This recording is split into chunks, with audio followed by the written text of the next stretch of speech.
Hello दोस्तों, नमस्कार। मैं हूं आपका दोस्त विजय और आज के इस ट्रेनिंग वीडियो में आपका बहुत बहुत स्वागत करता हूं। जी हां दोस्तों, आप लोगों को लग रहा होगा कि मास्क पहन के क्यों पढ़ा रहा हूं। जी हां, ये मेरा संदेश है कि जिस तरह कोरोना वायरस ने पूरे दुनिया में और हमारे देश में भी दस्तक दे के रखी है और एक चिंता का कारण बनी हुई है, आप सभी को पैनिक होने की ज़रूरत नहीं। अपना ख्याल रखिए, सतर्क हो जाइए और ऐसे कोरोना वायरस से के संक्रमण से बचने के लिए अपनी सुरक्षा खुद करिए। कहीं भी जब बाहर निकलते हैं तो हाथ मिलाने से या लोगों के ज़्यादा ग्रुप में जाने से थोड़ा अवॉइड करिए और जहाँ भी जाते हैं ऐसे मास्क, अच्छे मास्क खरीद के आप यूज़ करिए और अपना इम्यूनिटी सिस्टम जो होता है, इम्यूनिटी सिस्टम जो है उसको बढ़ाने का कोशिश करिए। सुबह जब घर से निकलते हैं तो अल्कलाइन पानी कैरी करिए, क्योंकि अल्कलाइन पानी में संक्रमण का जो रोक होता है, संक्रमण हो नहीं पाता है। साथ ही सुबह जब गर्म पानी में नींबू डाल के पीते हैं तो भी आपको संक्रमण से बचाता है। इम्यूनिटी सिस्टम आपका अच्छा होता है, इम्यूनिटी सिस्टम अच्छा होता है।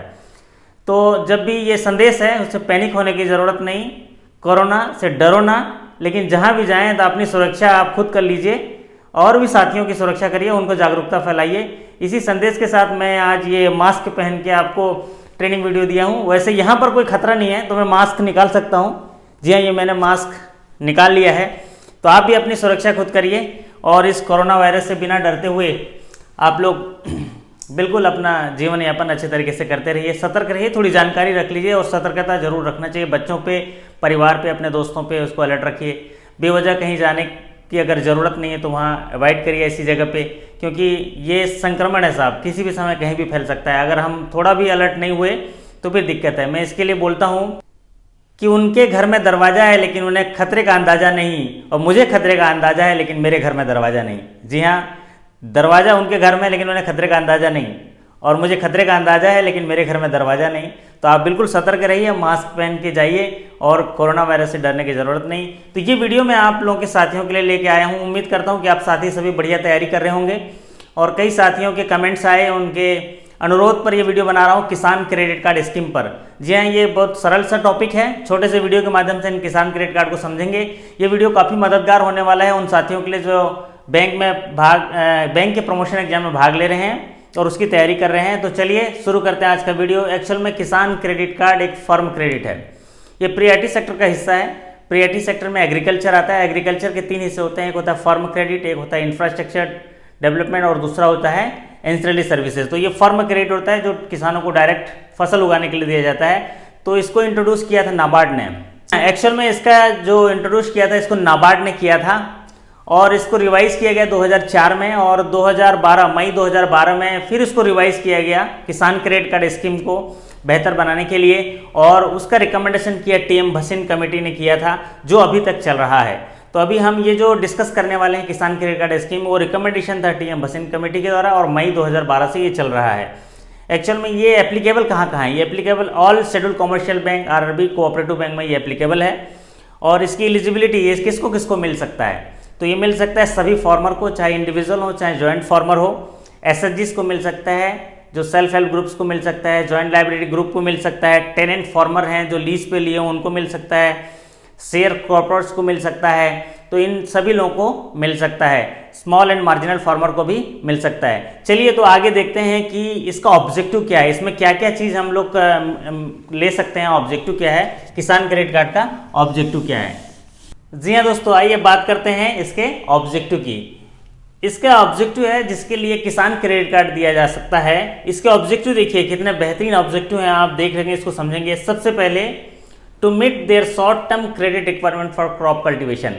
जिस क्रॉप की पैदावार करनी है उस क्रॉप को कल्टीवेट करने के लिए जो शॉर्ट टर्म क्रेडिट चाहिए, वो मिलेगा। दूसरा है पोस्ट हार्वेस्टिंग एक्सपेंसेस, मतलब फसल काटने के बाद जो एक्सपेंसेस आता है उसके लिए भी ये दे सकते हैं ऑब्जेक्टिव। फिर प्रोड्यूस मार्केटिंग जो लोन होता है, मतलब मान लीजिए उनका प्रोड्यूस आ गया है, उसके बाद उसकी मार्केटिंग करनी है, उसके लिए भी लोन दे सकते हैं। Consumption requirement for farmer house hold, अगर खेत में सारा चीज़ लगा हुआ है फसल और किसान की सारी जो धन दौलत है उसकी जो संपत्ति है वो लगी हुई है, साथ में बैंक का लोन भी लगा हुआ है, इस बीच उनके घर चलाने के लिए उनका स्वास्थ्य खराब हो जाता है, उसके लिए अगर कुछ हाउस होल्ड रिक्वायरमेंट है तो उसको कंजम्पशन लोन दिया जाता है। और है मेंटेनेंस ऑफ फर्म एसेट, खेती किसानी करने के लिए जो एसेट्स यूज़ किए जाते हैं उसके मेंटेनेंस करने के लिए। फिर आता है investment credit for agriculture and allied activity.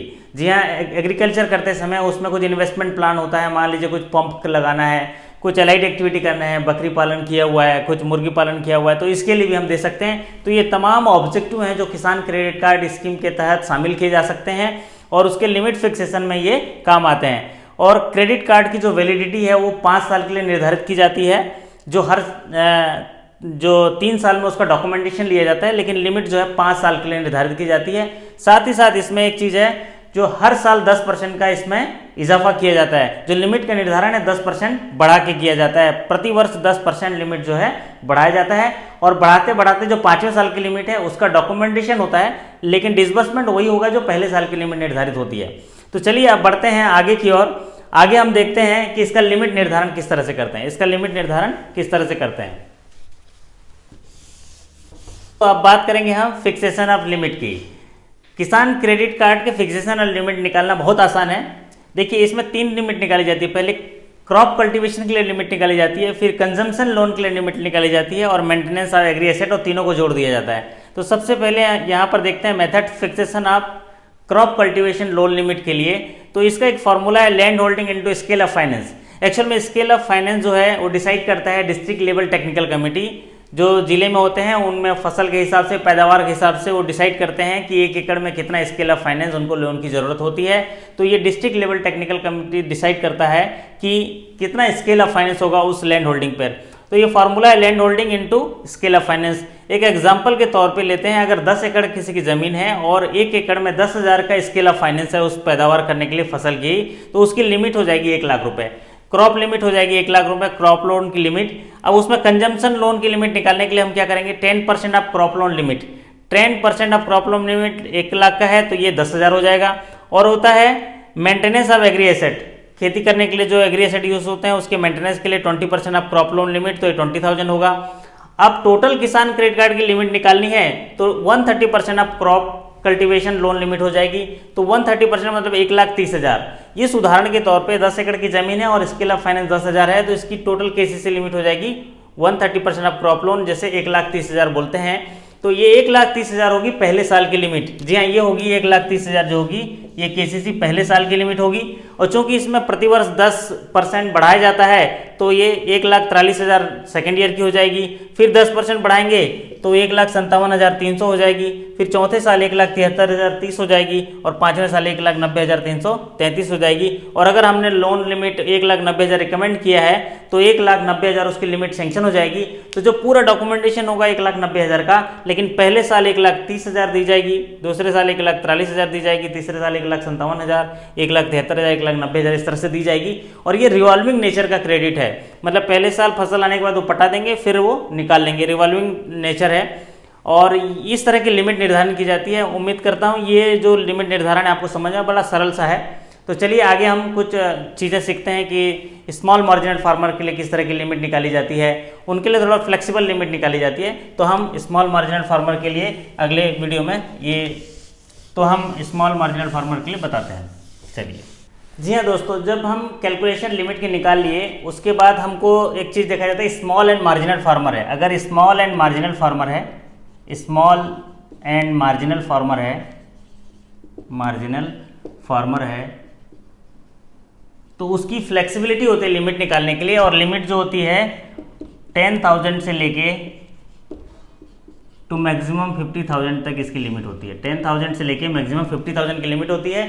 ये स्मॉल एंड मार्जिनल फार्मर के लिए ये लिमिट निकाली जाती है, केसीसी की लिमिट निकाली जाती है। और ये फ्लेक्सिबल तरीके से निकाली जाती है। और स्मॉल फार्मर का मतलब होता है जिसका जो है 2 हेक्टेयर ज़मीन हो, और मार्जिनल फार्मर का जो होता है वो 1 हेक्टेयर ज़मीन हो, तो उसको बोलते हैं स्मॉल एंड मार्जिनल फार्मर।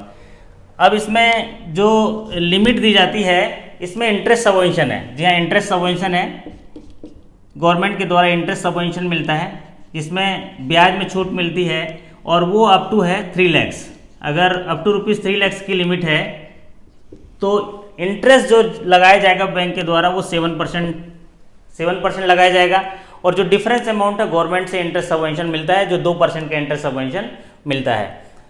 लेकिन अगर वो किसान, वो फार्मर जो है समय पर इसको पटा देता है, जिसको बोलते हैं प्रॉम्प्ट रीपेमेंट कर देता है, समय पर पटा देता है फसल के समय पर, तो उसको 3% का एक्स्ट्रा सबवेंशन मिल जाता है, 3% का एडिशनल सबवेंशन मिल जाता है। मतलब किसान को जो है at the rate of 4% per annum interest लगेगा। अगर वो प्रॉम्प्ट रिपेमेंट करेगा, ड्यू होने पर उससे पहले प्रॉम्प्ट रिपेमेंट कर देगा तो 3% का एडिशनल सबवेंशन, और 3 लाख तक के में 7% मिलेगा। जो डिफरेंस अमाउंट है वो आरबीआई द्वारा बैंक जो है क्लेम करती है और अपना इंटरेस्ट जो है सबवेंशन ले लेती है। अब इसमें एक चीज़ और होता है कि अगर मान लीजिए जो किसान है, इसमें किसान क्रेडिट कार्ड लिया है, तो उसका एक इंश्योरेंस होता है जिसको बोलते हैं PIS, personal accident insurance scheme बोलते हैं। इसमें 50,000 तक के इंश्योरेंस होता है, दुर्घटना बीमा, एक्सीडेंटल डेथ पर होता है, इसको दुर्घटना बीमा बोलते हैं, जो भी एक्सीडेंट के हो, एक्सीडेंटल इंश्योरेंस बोलते हैं इसको।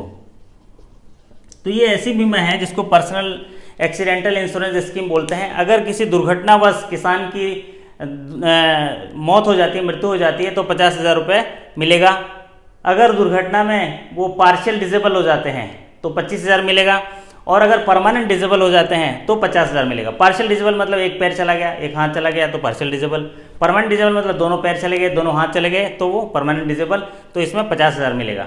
और ये जो सुविधा है उन किसानों के लिए है जो लोन लिए हुए हैं बैंक से, तथा उनकी एज जो है 70 साल की उम्र, एंट्री एज जो है 70 साल तक है, तो ये उन किसानों को इनका फ़ायदा मिल जाएगा। दूसरी बात, किसान क्रेडिट कार्ड की जो वैलिडिटी है 5 साल तक है।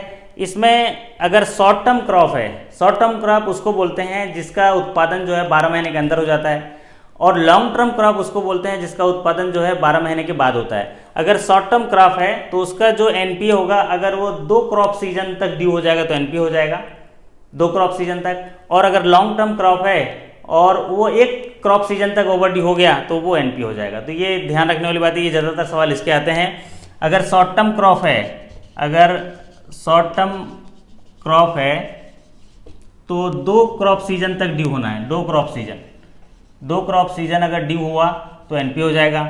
और अगर लॉन्ग टर्म क्रॉप है तो वो 1 क्रॉप सीजन अगर ड्यू हो गया तो एनपीए हो जाएगा, ये एनपीए का क्राइटेरिया, इसमें से सवाल पूछते हैं। तो ये किसान क्रेडिट कार्ड के बारे में कुछ महत्वपूर्ण जानकारी थी। साथ ही साथ इसमें एक सवाल आता है कि अगर मान लीजिए इसमें किसान क्रेडिट कार्ड में क्रेडिट बैलेंस हो तो क्या करेंगे। किसान क्रेडिट कार्ड में अगर क्रेडिट बैलेंस हो तो उसमें सेविंग की रेट से ब्याज मिलेगा। अगर किसान क्रेडिट कार्ड में क्रेडिट बैलेंस हो तो सेविंग की रेट से ब्याज मिलेगा। दूसरा, इसमें number of credit, number of debit की कोई रिस्ट्रिक्शन नहीं है, जमा कर सकते हैं, निकाल सकते हैं। तो ये क्रेडिट कार्ड की जो स्कीम है उसके बारे में हम डिस्कस कर रहे थे। उम्मीद करते हैं कि ये जो हम लोग क्रेडिट कार्ड का एक वीडियो आपको पसंद आया होगा। अगर पसंद आया तो लाइक कर दीजिए, अगर चैनल में नए आए तो सब्सक्राइब कर लीजिए। इससे जुड़े अगर आपके मन में कोई सवाल है तो कमेंट करके पूछिए, मैं उसका जवाब देने जरूर आऊँगा। और आपकी सफलता की कामना करते हुए विदा लेता हूँ। और जी हाँ, कोरोना वायरस से डरो ना, बिल्कुल मत डरिए, अपना काम करते रहिए, सतर्कता रखिए। आपकी सफलता की कामना करते आपसे विदा लेता हूँ। फिर मुलाकात होगी अगले वीडियो के साथ, तब तक के लिए आपका धन्यवाद, नमस्कार, थैंक यू सो मच।